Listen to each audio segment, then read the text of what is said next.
Welcome to Evolve. My name is Brandon Stover, and I believe that evolution of the world requires evolution of the individual. I believe entrepreneurs are consistently changing that world, and we always will be.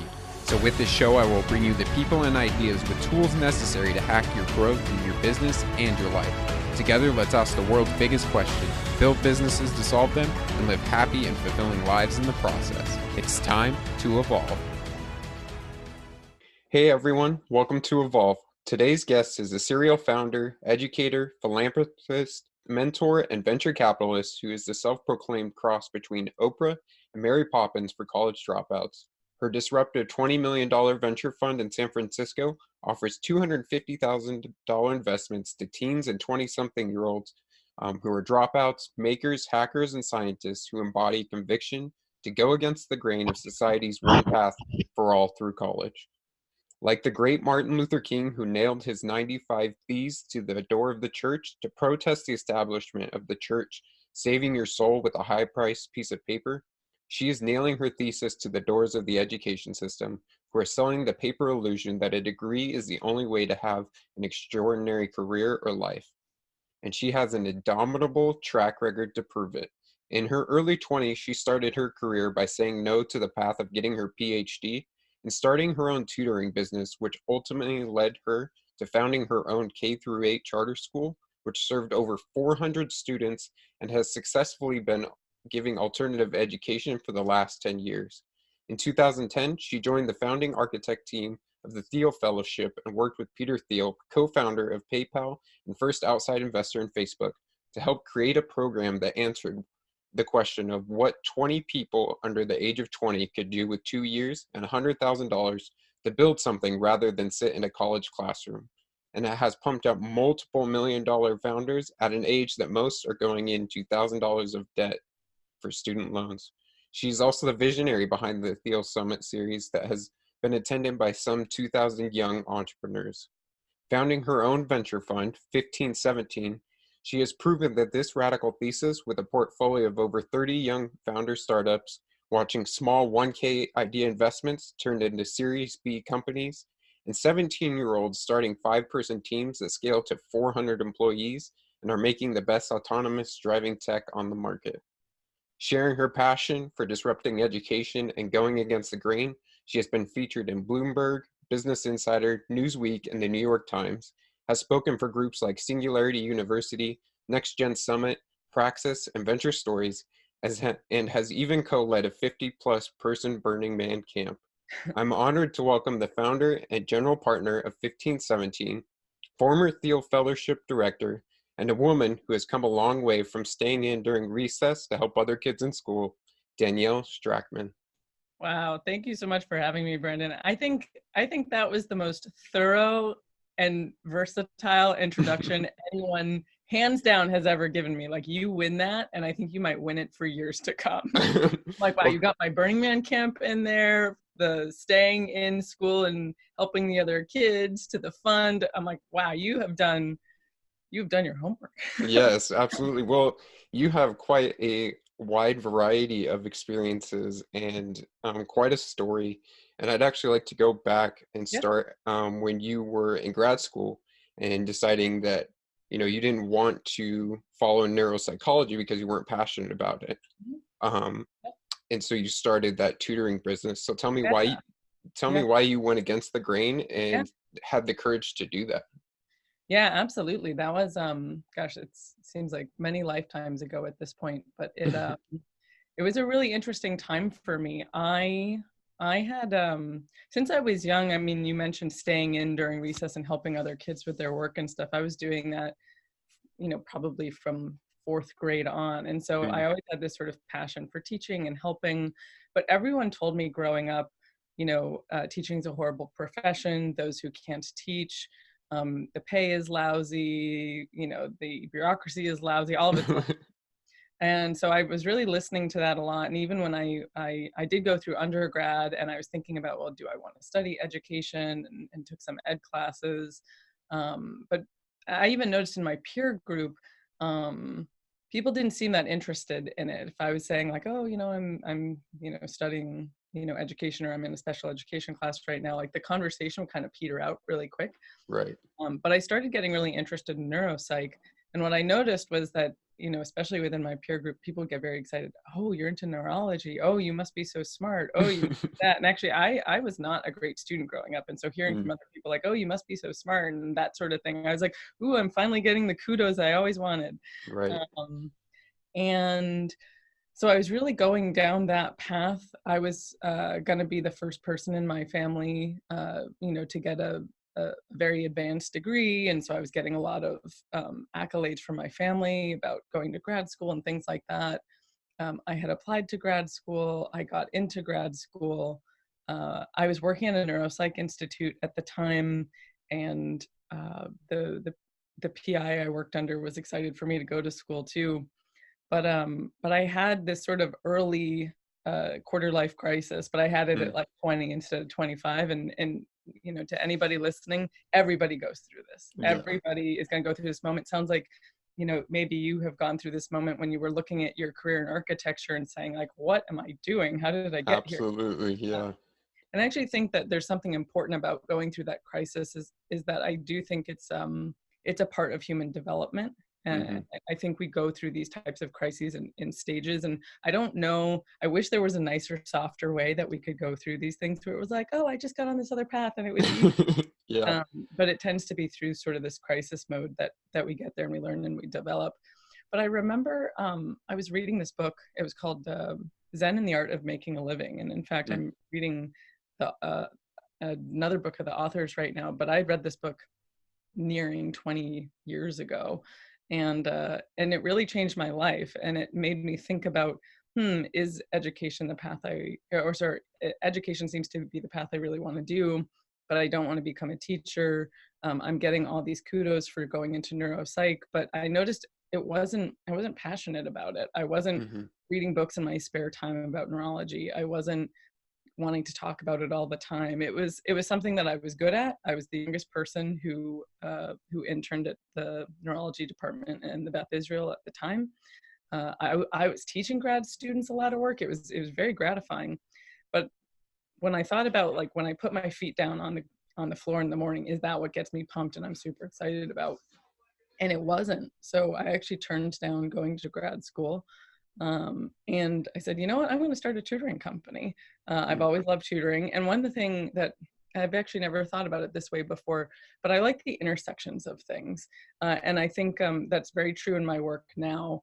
But I can even see it then of that I put together this tutoring company that would educate people and have that piece, but I put the neurology piece with it. And so I would often use sort of the skills that I had learned in the neurology department. I would even think about certain tests and assessments we would give people to think about how to work with like their attentional abilities or memory capacity and things like that to teach them. And so I was always sort of trying to figure out like, how can I bring things together?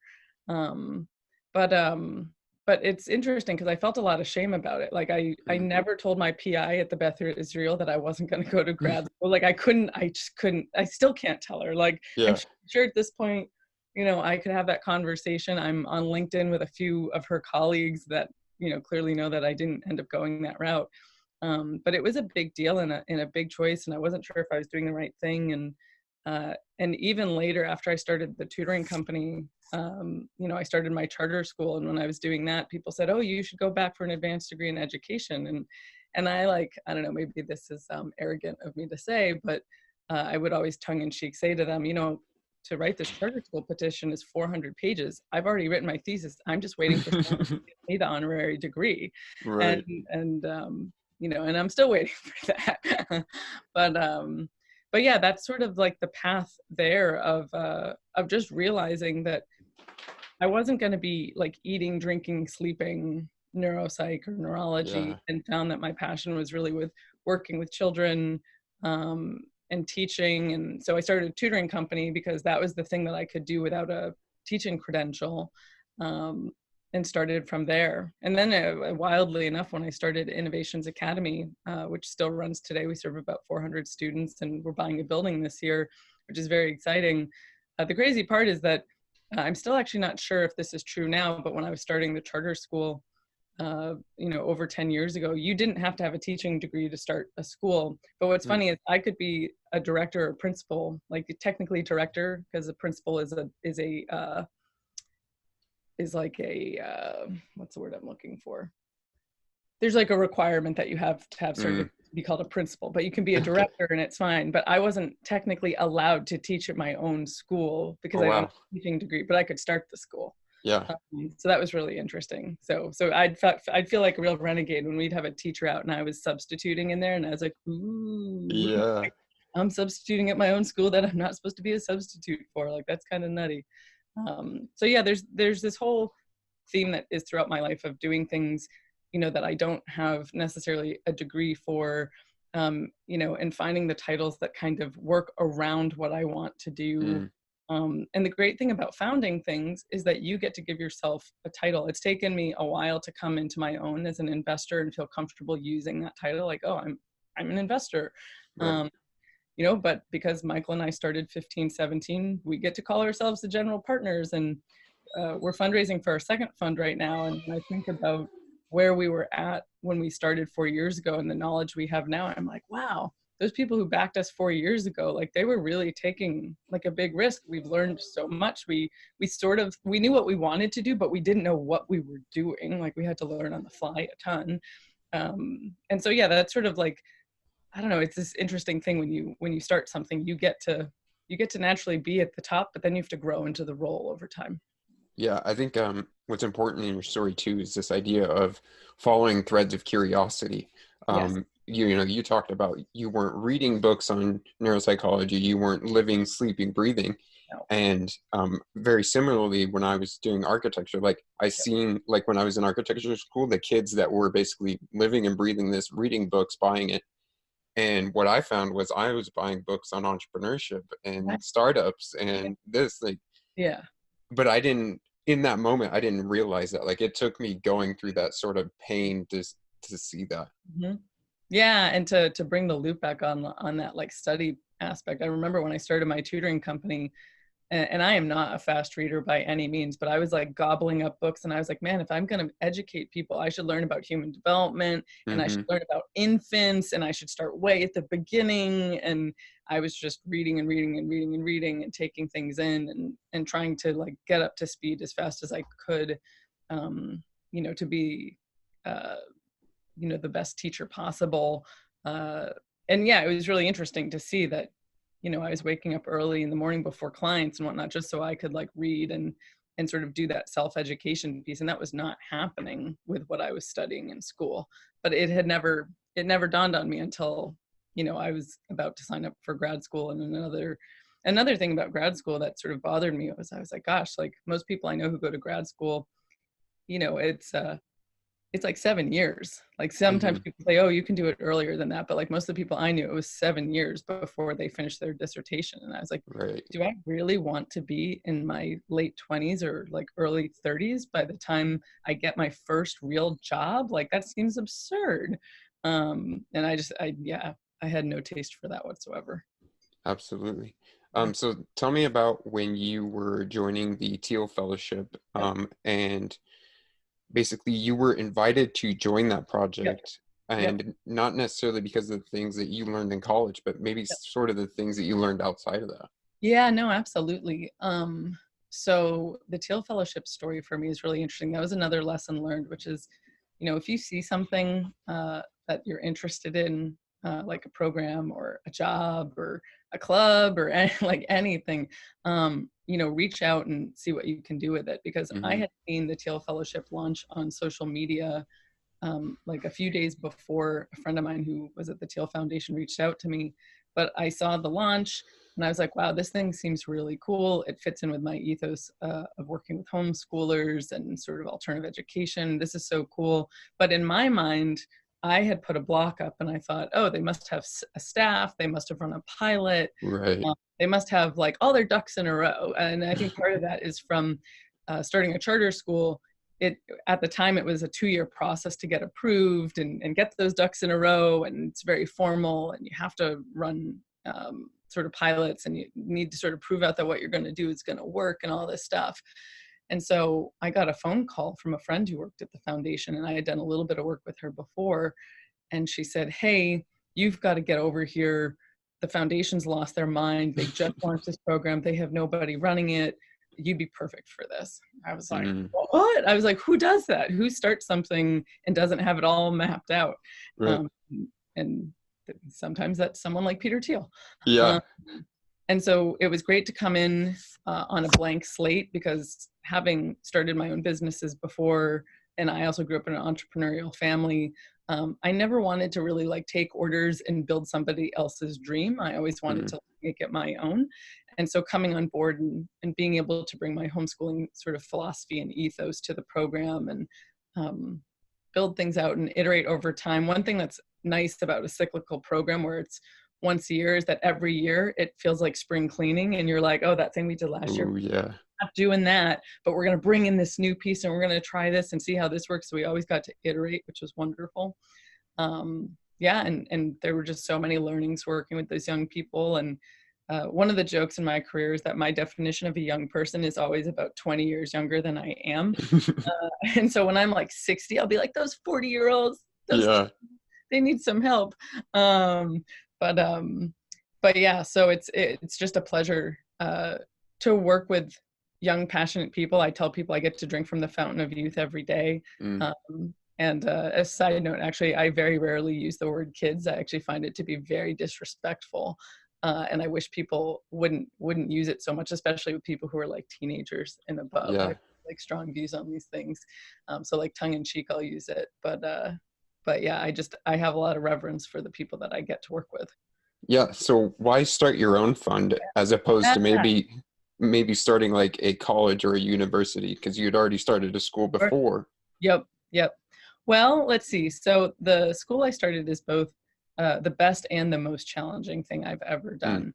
Um, and one of the things I say is like, I wouldn't wish school principalship on anybody. Um, it's uh, it's both amazing, but just so difficult, because you're you're especially in the public sector, you're working with people who maybe want to be there for some reasons, hmm but aren't fully on board with your philosophy, for example. And I also found the rigid structure of school, even just for myself, of like, oh, I have to be here at 8 a.m. every day, and at the earliest I'll maybe leave at 8 p.m.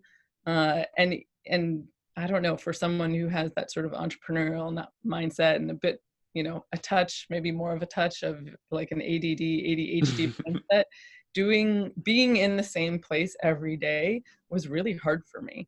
And so people have asked me if I would start another school again. I don't think anyone's brought it up at the college level explicitly, but I don't think I would do that. I just think it's too restrictive overall. But what my mm, colleague and I saw, Michael and I, when we were at the Thiel Foundation, he was the head of grants for the whole Thiel Foundation, and also worked on the Thiel Capital side. But we got to see some really extraordinary things launch during our time there. And so we were taking people into the fellowship when we really saw that they had potential, and they were just getting started on something. One way that I likened how we would pick people is it was people who had already decided to run a marathon. So it was like, hmm okay, these people, have sort of some semblance of a project they're working on. Maybe it's a startup, maybe it's a project, who knows? And we're here to give them resources throughout. But it's like mm, the really early days. It's like, they're in the first couple of miles of the marathon at most. And we got to see some extraordinary things, like Vitalik launched Ethereum out of the hmm Thiel Fellowship. My colleague Michael put on Facebook, like, hey, everybody, buy some Ether. We didn't buy any Ether because we thought it was a conflict of interest if we were like backing some Right. other stuff, but not others. And so our friends have done very well. We have not done very well in that regard, but it's like, damn it, conflict of interest. Why do we let that get in the way? Yeah. Um, we have people like Ritesh Agarwal of Oyo Mm, Room, which is a hotel chain in Asia. And actually they just opened, or they're just opening their first hotel in Vegas, actually, which is really okay. interesting. But we knew Ritesh when he was, just kind of a solo army. getting started. I remember doing video calls with him, and he started out as like Airbnb in India. And so he'd be fluffing someone's pillows in the background while we'd be doing this review call. And it was super early days. And now I think they have something like 10,000 employees. Uh, Wow. they're the biggest competitor to Marriott in India. They're Wow. doing extraordinarily well. The company's worth 10 billion at this point. And I remember when we had a hard time getting investors to even take a first meeting with him. And so that was one of our that was some of the fuel actually for getting the fund started. Was we saw over time, over the first 5 years, we saw things like that. We saw Dylan Field with Figma. We saw Laura Deming launch her longevity fund. And Hmm. we were always trying to make these connections to funding for people, but we found that it was hard to find investors who would do pre-seed. And no matter what a person's age, pre-seed investors are hard to find. And because you have to be very, you have to have a high appetite for risk. And you have to have a very defined thesis if you're going to be that early when there's not a whole bunch of data points to go off of, or like financial spreadsheets. And also, you know, people are skeptical about young people being capable, you know, to be leadership in operations teams of startups, because oftentimes the founders we're working with have never even had a manager before. It's Right. like, wow, and now you're going to jump into this. Yeah. So Why we, why invest in people right. that are so young when most funds like turn away that? I mean, you guys Right. even invest like $1,000 as like a fairy godmother thing to Yes, yeah, that's a ideas grant. you like. Yeah, that's not even an investment. We'll give people a grant just to help them get started. But Hmm. we've just seen that, you know, young people are really extraordinary. They have a lot of energy. They have new ways of thinking about things. Um, there's all kinds of benefits. I mean, even certain benefits like, you know, they can crash on someone's couch and, you know, you're just considered a founder. You're not a bum if you're Right. 20-year-old crashing on someone's couch. Right. You know, we've talked to lots of founders, you know, who are in their 30s and they're married and they have children, and it's like it's a different time of life, and they have different needs. But it was really from growing out the Theil Fellowship and working with those young people and seeing how hard it was for them to get funding that Michael and I actually went to Peter Thiel. We had a breakfast with him, and we didn't tell him what was on the agenda because he often doesn't give agendas before his meetings. So Mm. we're like, we'll surprise him. And Right. we were going in to leave our operational roles. Uh, and we had breakfast with him, and we had this one-page piece of paper that had 8 companies on it that were doing very well out of the fellowship. We said, hey, you know, we think there's a case to be made to start a venture fund to work with young people. We'd like your blessing to leave our operational roles. We think the fellowship is on rails and we can hand that off to go start this venture fund, you know, so that we can really work with people's companies more fully instead of just as individuals with the grant. And he loved the idea. He got really excited, and he committed to becoming an anchor investor on the spot, which we weren't pitching him for money. Mm-hmm. I smiled so big that I covered my mouth. I was like, "Oh my God, what the hell is happening right now?" And that got us started. But but yeah, we see the fund as, you know, we're not an ed tech fund.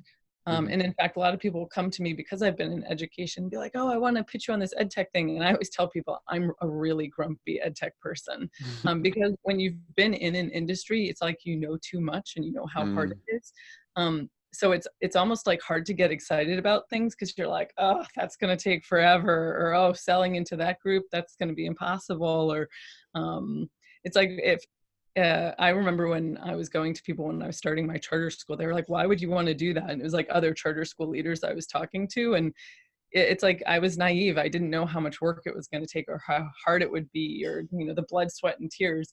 And so there's something about being naive when you go into something that is actually very helpful because you don't know all the roadblocks that are come up. Um, but yeah, it was true with the fund as well. Like we didn't know, you know, how difficult would it be to set this up and all that, and we just kind of put one foot in front of the other and did it. But we do think of the fund as having an educational mission of working with people who are off the beaten path, who are not getting, Hmm. you know, who are getting their education through doing a startup rather than by getting a degree. And one of our founders said, you know, you all have financed the best education I've ever received. And he's working on a hardware company. He has a team, I think, of probably about 10 people at this point. They're out in the market selling. And I always like to say reality is one of the best teachers, because it's really, really honest. Like if you're Hmm. not doing well uh, in something like, an entrepreneurial venture, you get that feedback really fast. Or if you don't get that feedback fast because you're sort of delusionally thinking to yourself, like, no, this is totally working. Like when you do finally hit pavement, you hit really hard. Right. Um, and so the learnings are quite deep. But Yeah. yeah. Um, so one of the things, one of the top jobs, like as a founder, is to basically hold and consistently communicate your vision to others to really inspire action. Yes. And in your guys' case, like that's inspiring funding from you. Hmm. For more experienced founders, they have usually a track record or something behind them that they can bring to that table. But how do young founders who this is their first company, their first everything, how do they communicate their vision to inspire that action? Sure, that's a great question. We see people do this in two ways, and one way we see is a successful way to do it, and one we see is one that we feel is an uninspired way to do it. So I'll Hmm. start with the uninspired way to get that out of the way, which is sometimes we'll have people come to us and they'll say, "Oh, I noticed there's this potential market in X. I did some research on it. It seems true. So I'm building a company off of it." So it's like they saw a hole in the market somewhere, Hmm. and I think, they see sort of the dollar signs that form from the eyeballs, like the cartoon ones, and Right. they're gonna be a business. And the thing that I always tell people about starting with that kind of model is that building a company is too hard to do it just for the money, Hmm. because the payout of the money is also so long term that you can't be like driven by that aspect of it so much. It really needs to be that you have a passion and inspiration. We often will say, founders need to be willing to die on their sword.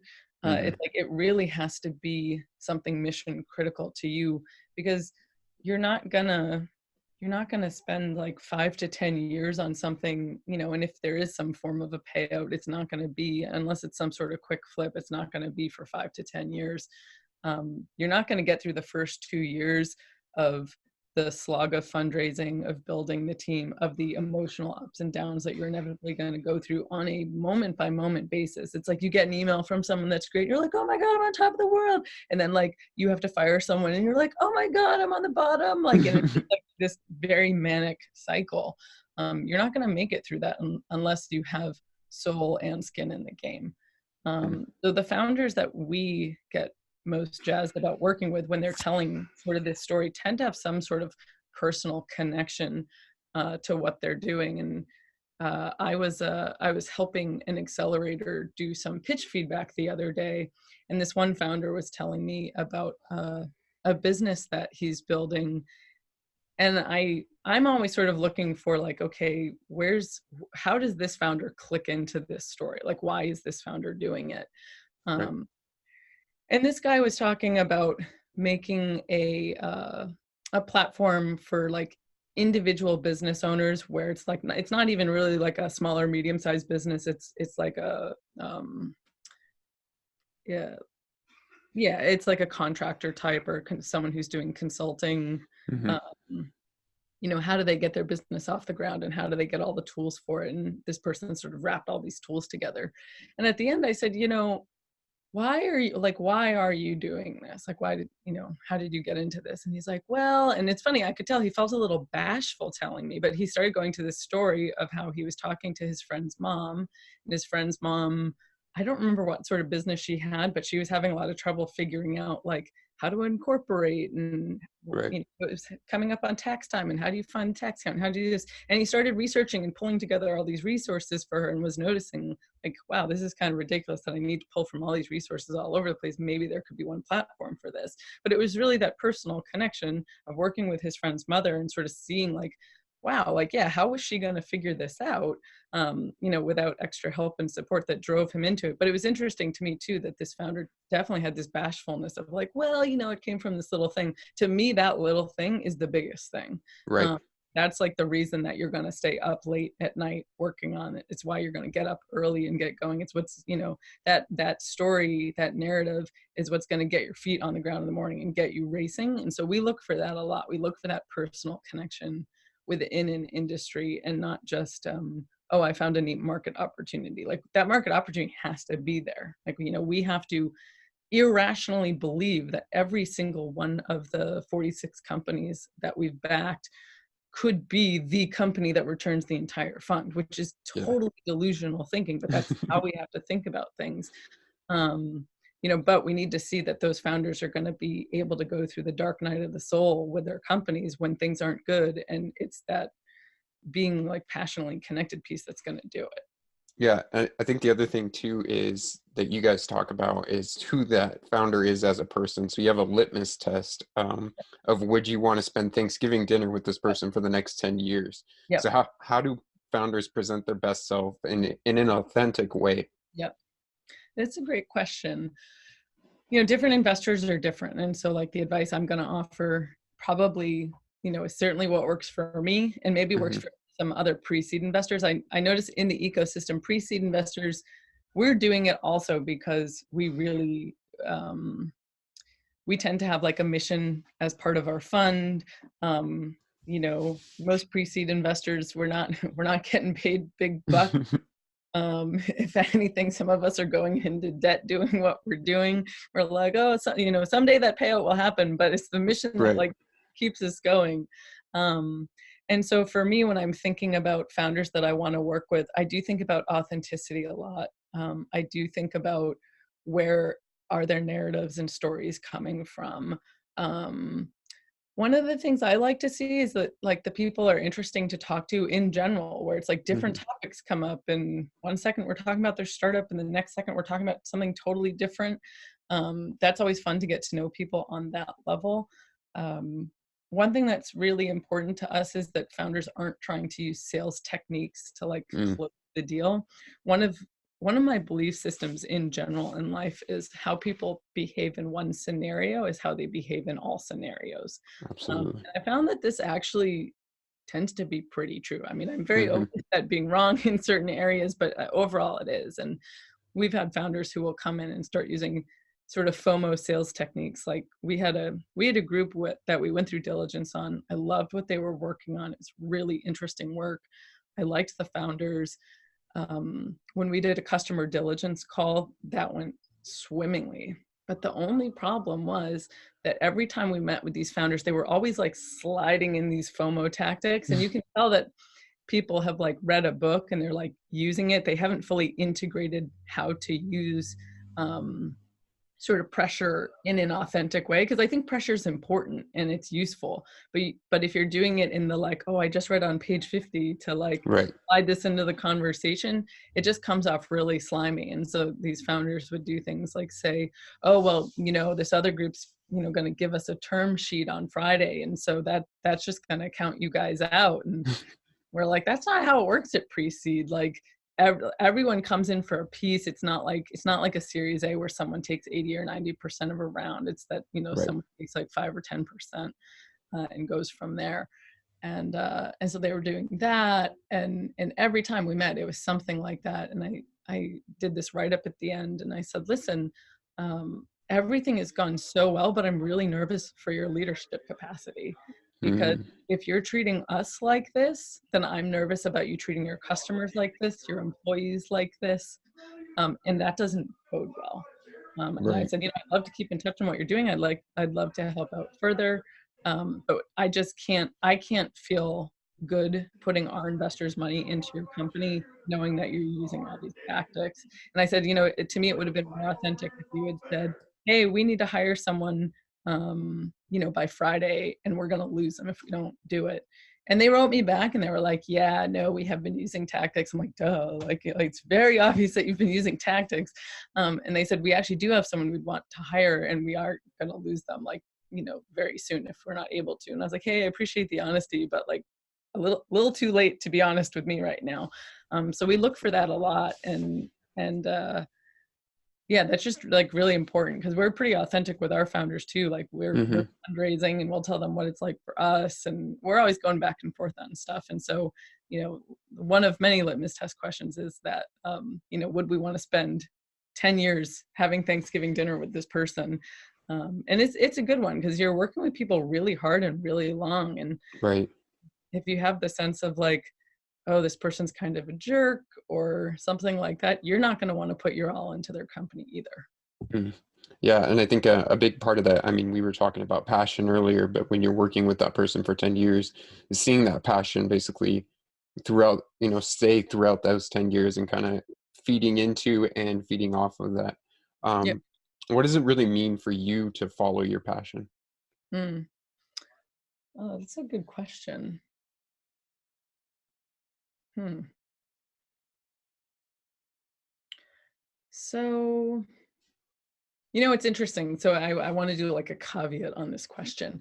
One of the things that I think is kind of dangerous is that a lot of people will be like, follow your passion to young Right. people. And I have a really big like complaint about that, which is that I think it can get people into trouble because like we live in an ecosystem and we live in a culture, and that doesn't mean that it can't be changed or shouldn't be different or something like that. But like we all need to support ourselves and be able to like put food on the table. And maybe someone's passion is activism and they're like, I hate how the economy works and I want to change that. But right now, I'm going to assume that most people aren't in that sort of activism space. Um, but I've seen a lot of sort of like memes out there of like, oh, follow your passion. I'm like, yeah, okay. If your passion is horseback riding, that's wonderful. But you need to find a way to like have that then support you, um, Mhm. and put food on the table and be able to make a meaningful career out of it, or do something else and feel like it is supporting you to do something as a hobby. So I think passions are really important, but I also think it's really important for people to be able to support themselves and to thrive and not have their passion sort of like drown them out of life. Right. Um, so when I think about now, your question was, say your question again. What does it mean for you to follow your passion? Mm, man, that's a good question. I'm like, no one has ever asked me that before. I guess what that means to me is that yeah, like if you're following your passion, like to me, I think of a passion as a calling. Hmm. Um, it's that thing that gets you up in the morning and drives everything you do. And I guess to me, something about following your passion also has to do with values alignment. It's not Right. just something like that is fun, but like I don't know, has like a Like a a deep-seated, deeper, you yeah, know. exactly. And that it could be something that is also, like, really fun. Like, I don't know if you've seen Free Solo, but, Hmm. man, that that film, my palms were sweating throughout the entire thing. But it's clear to me that he is, like, this deep, uh I think passion isn't even deep enough of a word, but he's, like, a deep passion, obsession with the climbing and figuring out the routes and like being precise and things like that. It clearly ties into his values a lot. It's not just like some fun hobby that he does. So I Right. do think it needs to be tied into sort of values and vision. And that is maybe what separates like a true passion from something that's just kind of a hobby. Yeah, I think that the word that you brought up was calling, and I think that's important in understanding that, like with the free solo, having that deep calling within inside him to do that, Right. and then finding the things that can allow you to take that calling. So, being able to put food on the table and whatnot. I'm Yeah. not just doing things that are fun, but things that can allow you to take that calling. Yeah. Um, because Mm. I think what happens is when people follow their passion and then their passion basically, takes a downturn on their life, and now they really can't follow their passion because they can't even live. Right. No, that's a great way to say it. I was thinking about something like that as I was thinking it through of like the thing you're doing has to be there has to be like I'm wanting to make a cycle like with my hand here of like there has to be like something you're sort of like getting out of it and then giving into it, Right, because it if feeds that back passion into is each other. just taking from you and you're not able to like get back from it in Hmm. some sense, then yeah, you're not going to have the resources to keep doing it. Whether that's like that resource could be like time or energy or funding or all kinds of things. Absolutely. um, so the MVP for 1517 was a t-shirt and basically the thesis that you guys had when Yeah, taking down to LA hacks. And yeah. so, going along this line of passion and going after what you want, how do people take the leap with their ideas, even in the smallest way possible? Yeah, no, that's a great question. And yet again, hats off to you for all the research you've done. I'm like, oh yeah, that's right. Um, yeah, I've always been a big believer in like sort of like put your toes in before taking the big leap in the pond or the ocean Right. sort of thing. Um, and so even when I started my tutoring company, actually, I remember I posted Craigslist ads before Craigslist. This is way before Craigslist was creepy. You could post things on there and have people not think you were doing something else. Yeah.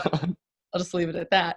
But but I remember I posted ads in San Diego because I was thinking about moving there. I was dating someone at the time who lived in San Diego, and I thought, oh well, let me put some Craigslist ads up and see, you know, what the market sort of will bear. And like I didn't have those words for it. Like I also didn't know what like A/B testing was or any of this, but I was trying different ads out and all kinds of Mm, stuff. And people started responding, and I thought, oh wow, okay, this is interesting. It does seem like, you know, I'd be able to start this tutoring company there.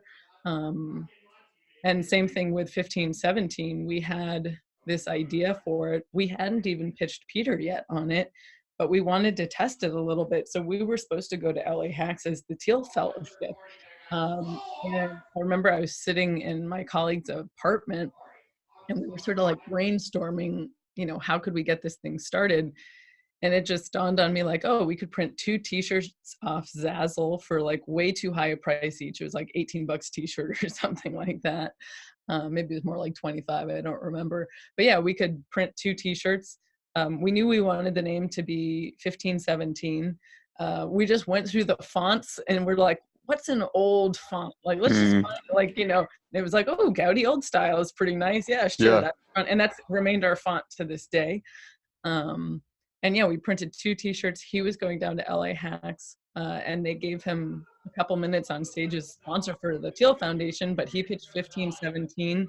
It was about 1,000 young people in the audience, and he gave the story about Martin Luther nailing the thesis to the church door and how, you know, it was bullshit to have to buy this piece of paper to absolve you of your sins, and it's bullshit to have to buy a piece of paper to be called an educated person. Yeah. And the crowd just went nuts, like just whoa, cheers, crazy.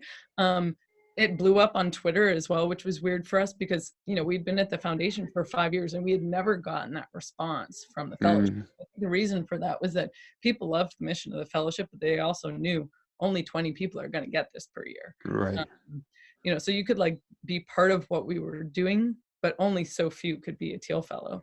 When we pitched 1517, we still have the picture of the tweet. This one young woman tweeted out, "Count me as part of the movement, bro," and like tag Mike on it. And we're like, "Movement? Where are we funds? Like that's so awesome! Like this is exactly like what we want, not in like a manipulative way, but in like Right. a yes, like we want people to resonate with this." You know, and we want to be able to show people that this can have large financial benefit as well Mm, over time. And so, yeah, we took that small step. It was after going to LA Hacks that we then went to Peter and sort of pitched, hey, we want to leave our jobs to do this. Um, and so I always tell people, oftentimes when I'm talking to founders, they'll have this huge vision for what they want to do. And I'm like, so, but what are you going to do on Friday? And they're like, I don't know. And I'm like, okay, like, let's figure that out. I think mm, sort of adage of just putting one foot in front of the other has been very true throughout my whole life. I've been very good at scaffolding things for myself of like, okay, if I want to get to here, I can sort of work backwards and think, okay, on Friday, I need to do this. I need to email these people. I need to get on the right. phone. I need to build this thing, you know, and go from there. And that's what I always sort of try to recommend people is like, do the smallest thing you can that also gives you feedback. Mm, Um, so it's like putting an ad on Craigslist for me when I was starting my tutoring company was like, okay, I'm taking an action, I'm getting feedback. Okay, I'm taking action, getting feedback. Doing the t-shirt for 1517, getting on stage, getting a lot of cheers, that was feedback. So it's just like doing that as much as possible and always trying to listen to it. And I'll say like, sometimes listening to feedback is really hard. We've been fundraising for our second fund. And sometimes we were noticing like we're getting some of the same questions from people or sometimes disbelief about working with young people and things like that. And we weren't kind of getting the message of like, we need to iterate on how we message ourselves. Right. So more recently, like we redesigned our deck, we've started messaging differently and it's working better, but it was our own resistance that kept us being like, well, those people just don't get it. Like that's their problem. And then it's like, okay, we're hearing it enough times that it's actually our problem. And now Yeah. we need to do something about it. Yeah. Um, which is a tough pill to swallow because sometimes you're like, blah. but Yeah. but it's true. So yeah, I always just tell people like try to do the smallest thing possible that gets you some amount of feedback. I think the other important thread that comes through your story and the things that you've done is this idea of going against the grain, and these are the type of people that you're supporting. Yep. So how do you do that, confidently, and how have you had the courage to do it in your own life? Um, let's see. Like, how do I have confidence in people who are going against the grain was sort of the first part of the question. Well, how have you had the confidence to do it? Because you, Oh, myself. Okay. yeah. Um, I think some of that goes back to childhood, actually. Both my Hmm. parents are small business owners. And I just always grew up in this family where it's like you made your own money, you sort of did your own thing, you weren't taking orders from somebody else. And so I think there was something where that was just kind of normal Mm, for my growing up. Um, and I think also because I tend to take those like little experiments of like, oh, I'll put a Craigslist ad up, we'll make a t-shirt. There's not some huge failure point. Like if mm, I put a Craigslist ad up and nobody responds, I'm not like, it's not like I built a whole website and told all my friends I'm starting a tutoring company and then I had no customers and then the whole thing failed. Like it's like, oh, right. I put an ad up and I saw what happened. And so there might be something too where to me it doesn't feel like there are parts of it that feel like a big leap. Like I still remember the feeling of moving to San Diego and getting on the plane. Sometimes things for me aren't real until it's like the moment. It's like thinking about moving to San Diego. I was like, oh, okay, I'm moving to San Diego. But it was like I was sitting on the plane. I was like, oh my God, I'm actually moving to San Diego. Like, and that might be actually a helpful trait for me to have. So I'm not uh I don't know, getting too worried about things beforehand. But yeah, for some reason I've always been able to take that kind of leap within a sort of like the working world. What's interesting for me though is like I like some people are really big into like physical risk taking and they're like, I'm gonna do this sport or I'm gonna jump off this thing. I am so not that person. Like I'm a huge wuss in Mm, certain areas. And so that's been interesting for me where in some areas of my life people are like, you're so courageous, you did this thing, hey, do you want to get on the back of my motorcycle? I'm like, no. Like, no, don't want to do that. Oh, want to start a business with me? Sure, no problem. yeah. But yeah, that's kind of interesting to me that it's not the same across areas. It's like Hmm. I've got a lot of courage in certain areas and almost none in other areas. Yeah. See, That's maybe talking this out with you, maybe it's about that scaffolding of like, oh, I need to, actually a friend of mine did this to me. He's like, do you want to just sit on my motorcycle? And I was like, Yeah, sure. there you And I go. did. And then he's like, how about if I, and like 2 days later, he's like, how about if I like turn it on while you're sitting on it? I was like, sure. And eventually he got me to go around the block on Mm, and I'd never done it before. So they actually, you're helping me put together some parallels here of like, oh, maybe I just need that little feedback cycle to get me to do the physical things. And I've always thought with the physical things, like, no, you just have to be scared shitless and get on the back of the motorcycle. And that's maybe not how it works. yeah, I think that taking those small steps, making the stakes not seem so big, it's a lot easier to take that Right. leap. Right. Yeah, exactly. This is Uh, good. Now I got to go do some physical risk taking things. Good. yeah, there you go. Break it down into the pieces that I can get there. Yeah. So some of the most important things that matter as characteristics, as we're talking about characteristics for the pre-seed stage, Yep. is things like character, execution, emotional intelligence, creativity. Yep. And my question is these are soft skills that not necessarily every person has. So how could we start teaching these things a lot earlier? Yeah, man, that's a great question. Whew. I think there's a great book that I read called Peak that's all about practice, actually. Hmm. Um, so, so the book is written by the researcher uh, who has the study about doing 10,000 hours of deliberate practice. which Malcolm Gladwell actually bastardized in his book. And actually, my theory about why the book Peak was written was because the author of this paper was probably really pissed that Yeah. Malcolm Gladwell got famous off this other guy's research and bastardized it by Mm, just being like, sure, 10,000 hours. It's not just 10,000 hours, it's 10,000 hours of deliberate practice. But one mhm. thing they talk about in that book a lot is uh, it's often through taking up a sport or music or some sort of passion or hobby that someone is putting a lot of time into that people develop these sort of, you know, what people often call soft skills. I call them core skills, actually. Yeah. Of they're Yeah. super important. um, and people get them through learning how to overcome through a challenge that they're having. Mm, So I'm a really big proponent of things like project-based learning. I'm a right. big proponent of you know, young people taking up whether it's an art or a sport or something like that, where like mastery is important, like gaining a skill to a place of mastery is really important. I think there's so much in school where it's like, oh, we'll just do the good enough level and that's fine, and then you move on to the next thing. So I guess, yeah, I would say I think it's really important for young people to have a sense of mastery in something. And it's not just being good at it, but it's about overcoming the challenges to get even better at it. Mm, um, and so we look for that in the founders we work with, and we'll often ask them about their sort of earlier childhood lives of like, oh, hey, did you do music? Did you do sports? Like, did you do this? Did you have a lemonade stand growing up? Like things like this. mhm. Um, you know, and seeing from there. And some of this is somewhat problematic because, you know, it's these types of extracurriculars are expensive. Like my family growing up, you know, had a hard time making these things happen, you know, but they did, and not every family can afford these types of things. And so it's also looking at, well, were there other things that, you know, this kid was geeking out Right. out at home? Were they making up games all the time? You know, were they kicking around a soccer ball in the backyard and you know, sort of started teaching themselves and going from there.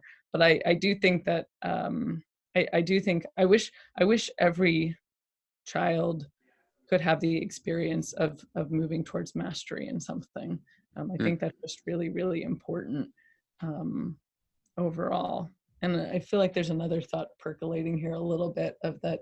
I think we just stifle young people a lot in terms of that. There's like in mastery, there is a right way to do something. There's sort of this interesting balance of like in mastery, there is definitely a right way to do something, and like there's technique and things like that.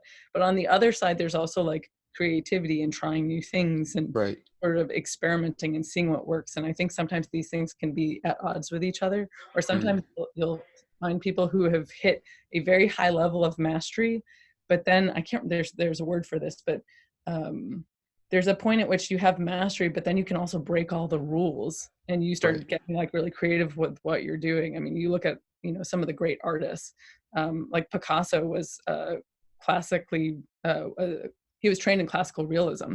If you look at some of his earlier work, it is just exquisite. But he jumps off the deep end at one point and says, you know what, I'm going to do it this other way. Mm, Um, you know, and some would say that maybe you could start on the creative end and go there, but some would say you have to reach mastery and then break all the rules to get that creative piece going. So I think there's some interesting concepts in there. But yeah, to answer your question, I think uh, mastery of a skill would be a great way for people to build up these types of meta learning skills inside themselves and those core skills that we talked about. yeah. Um, in order to gain that mastery, like it's going to take a long time. And you, in your talk, presented a quote that I'll read is propel students into globally engaged citizens as adults by furthering their education through meaningful work and accelerating their learning regularly. So what would building a lifelong learning education system look like? You know, so I'm having new thoughts about this recently where Hmm. I actually I don't think education is going to be the place where people like I don't think I'll say it this way. I don't think school is going to be the place where people really understand lifelong learning. Right. I think everything stems out of hiring institutions because Mm, even school is based on like, oh, well, you have to be able to get this good job, which means you have to have gone to a good college, which means you have to have gone to a good high school, which means you have to get, in San Francisco, it's insane. Like one of our investors has a child in preschool and they're like, oh my God, what preschool are they going to go to? I'm like, That's insane. Yeah. that's like, and part of me is like, I hope it's a play-based preschool, like, not the flash college. Right. But I think what's going to happen over time, and I think we're seeing this, is that our work is going to require of us that we be lifelong learners. Hmm. When people say today, oh, I've had this job for 2 years, people are like, oh, wow, long time. And I'm like, what? Like, that was never the case in the past. It was like, oh Mm. yeah, people had jobs, or people had jobs even like throughout their families. It's like, if your Right. father was a farmer, you were in the farming business, period. Like, so there's like this generational aspect. And now people think it's a long time that you held a job if you were there for 2 years. So I think what's going to happen over time is that people are going to think of educating themselves for whatever the new role is that they want, or whatever they want to grow into. I have a friend who's in his 40s and he's getting really interested in machine learning, and he's been a programmer for a very long time. And he's like, and it's funny, he has some hesitation. He's like, oh, I'm not really sure if I should apply to this, job at like OpenAI, or I don't know if I'm going to be good enough. And he's like an extraordinary human, and he's really bright and creative and great learner and things like that. But I do think that sort of mindset of, okay, I'm going to start like learning this new skill set, or maybe it's going to be that every few years people go into a boot camp to learn something, maybe Mm. like a 4-month boot camp where you're like, you know what, I really want to try the marketing side of things. So I'm going to go into this boot camp and then I'm going to go apply it somewhere. So I do think it's actually going to be hiring institutions that actually instill this love of learning and like our work. And then that trickles down to education in school. I think there's a lot of lip service paid to lifelong learning in school, but school doesn't offer the flexibility or the freedom to really feel that love for it if everything's a have to. Yeah, I think it comes down to what you want in life, and then learning around that. You guys also, in your 95 thesis, you say at the very last one, education ought to be a mission, not merely to instruct the world, but to liberate it. And so what Yep. does it actually mean for this learning that you're doing to liberate yourself and then liberate the world? Yeah, great question. And I like to give credit where credit is due. Michael wrote our 95 theses. Hmm. He locked himself like in the woods somewhere, like had a Thoreau moment, and decided to draft that first draft. Michael's really funny when he writes. He needs to do it himself, and then he'll show Mm. people, and then you go and edit it. But you do not get to see a lick of it until he thinks that first draft is done. Um, but we do think that education should be something that liberates people and sets them free into the future, like wherever they're going to go. um, and this is sort of reminding me of your question earlier of like, like following passion and things like that. It's like, well, what does it mean to be liberated? Hmm. You could be liberated and go live out in the middle of the woods and be really disconnected, or you can be liberated and be like really, really connected. And I don't know that one of those things is better than the other. I think it depends on, you know, uh, on the individual. But yeah, I'm just thinking about that concept of being liberated. I guess when I think about liberation, I think about being at choice, and I think about that in a very maybe like deep interpersonal way of like, I think all of us tend to have habits and patterns of how we do things, or like, um, I study certain Eastern philosophies. I'm pretty into Taoism, and people talk about responding instead of reacting. And it's Hmm. like, if you're liberated, you're responding to things, and you're really at choice. And like, hey, like, okay, this thing happened, and now I get to choose what my next step is instead of this thing happened. Okay, A happened, now I do B. It, Right. it's a different yeah, it's just a more conscientious way, I think, of going about things. So when I think about liberation, that's what comes to mind is, someone being able to wake up much like you did and say, oh wow, what I'm doing is not what I want to be doing. I Hmm. don't need to just keep doing this and reacting to my job and just keep doing it because I'm supposed to. It's like, no, I'm going to respond to this and take whatever the next right action is for me. Mm. And that's going to be very personal. Absolutely. Well, I love the talk that we've been having, but before I could get to my last question, where can everybody find you at the 1517 Fund? Sure, yeah, absolutely. Email me anytime, Danielle at 1517fund.com. I'm on Twitter, just my name. Let's see, 1517fund.com. We've got our website. We have a contact form there. Yeah, we like to be really open and approachable. So yeah, reach out anytime. Awesome. Well, Yeah. my last question is, how can we push the world to evolve? I think pushing the world to evolve maybe goes back to what we were just talking about liberation of like people being able to really be thoughtful and respond to things instead of reacting to things. Um, I mean, I certainly see a lot of reaction in our political climate today.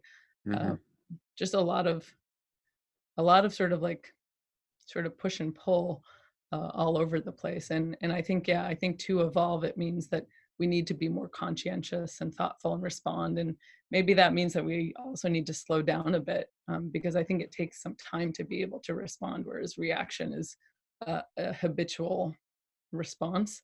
Um, yeah, taking the time to think about like, hey, what's the right next path for me? Is it college? Is it grad school? Is it this job that I just got an acceptance for? Should I try something different? um, I think that would be I think that'd be a really good step for the world. And I'm working on this myself. There's places where I get reactionary and always like, oh man, like I could do better over there. So it's hard work, but I think it's really beneficial. Yeah, and I think it's an ever-going process. Like you are going to keep evolving and adapting and growing, and I think that's really what it means to be a human. Yes. Um, Yep. Totally agree.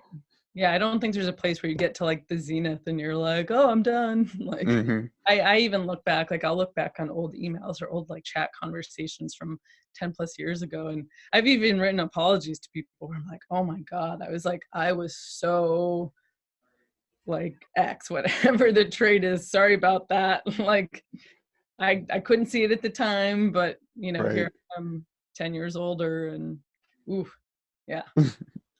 So Well, it's constant. yeah. Well, thank you so much, Danielle, for being on the show today. I really enjoyed our chat, and Yeah, me too. This was awesome.